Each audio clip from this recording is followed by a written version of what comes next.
Good evening. A few months ago, I was approached by someone with whom I had not spoken to for about 2 years. We had severed our relationship after disagreements stemming from the October 7th war, and after experiencing a rather tumultuous falling out, the rupture of our relationship left me heartbroken. Since then, we have uttered not one word to each other. So you may imagine my surprise when in July, I was approached by this person and asked if I would be willing to engage in a teshuvah process with them. Despite my greatest desire to bring closure to this relationship, to finally put it to rest, I found that I was neither willing nor able to accept an apology from said person, because I was not convinced that in my heart of hearts, this person had changed. And in my realization of that, I had discovered that I had changed as well. Inherent in the human condition is the sheer fact that we have all experienced pain caused by the hands of another, and we have all caused pain to others by the very fashionings of our own hands. This humbling truth is one that has always inspired me to approach my understanding of forgiveness, teshuvah, with a sober humility. But not this time. Not with this person. Which necessarily means that I know my journey of teshuvah in these next 10 days, during the days of awe, will be to explore why. This is a journey that I could have undertaken last Rosh Hashanah, and one I decidedly chose not to, for I was too afraid to discover what truths I may unearth should I dare to hold myself accountable for my own role in the dissolution of a treasured friendship. It's easier to justify one's own reasons for behaving a certain way, and I had grown rather accustomed to doing just that.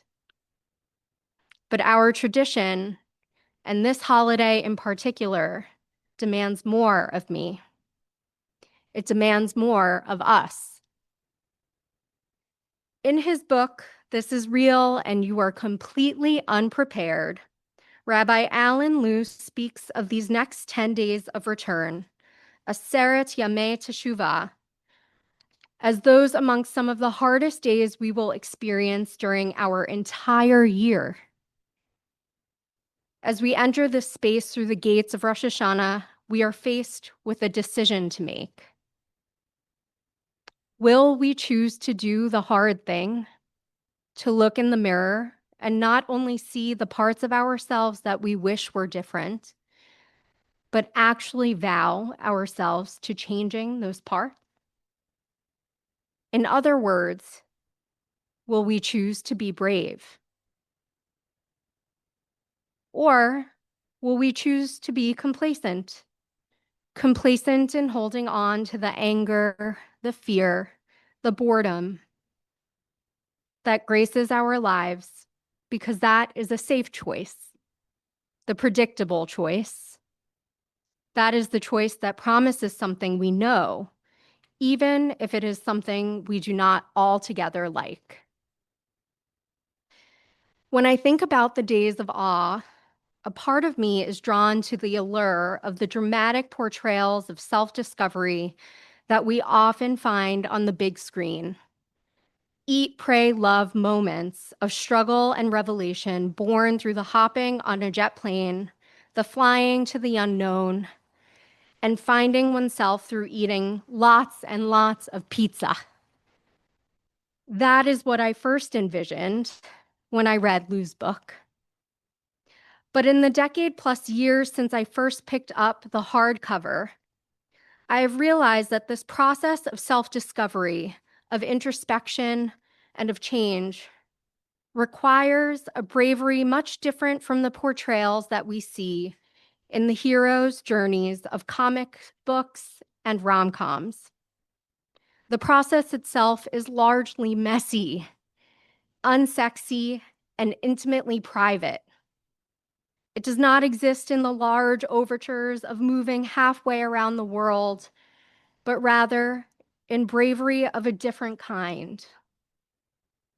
Small, often invisible steps of faith, ones that hold hope in the selves that we aspire to become. This is how the repetition of ritual during the days of awe and the spiritual responsibility they carry can save us. They can save us from becoming a people who loses hope by not trusting in others, but more pointedly, they can save us from being a people who loses hope in ourselves. When we take the small, invisible, and brave steps, we ask, what role did I play in my own failures? What role did I play in these dysfunctions of relationships and maybe even heartbreaks? What could I have done differently, and how can I vow to do differently in this coming year? Our bravery continues if we dare to answer honestly. Perhaps this is why this is one of the hardest journeys that we may ever undertake during the year, and why the holiday itself is so important. It reminds us that God, our families, our friends, and our community expect more from us than we are often willing to give, requiring us to step beyond the boundaries of complacency and embark on a hero's journey with the express intent to be no one else's hero but our own. So this week, I implore you, join me in asking the hard questions. Asking the hard questions of ourselves and the person that you see in the mirror. Take the small, brave steps towards a revolution of truth that has the potential to transform your heart and help you return to a reflection of self that makes you proud. Know that lasting, transformative change isn't always about taking big leaps, but in the words of Bishop Marianne Edgar Buddy, walking with small steps, the smallest of steps, rendering it possible to make a lasting difference in the world by tending to a small corner of it.